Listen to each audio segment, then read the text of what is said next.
بسم الله الرحمن الرحيم.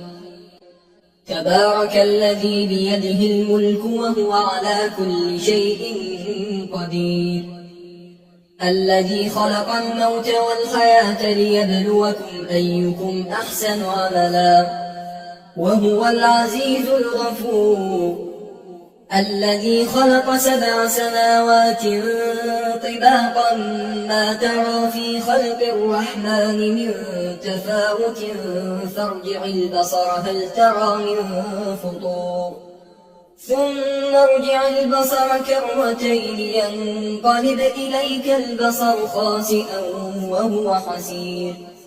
ولقد زينا السماء الدنيا بمصابيح وجعلناها رجوما للشياطين وأعتدنا لهم عذاب السعير.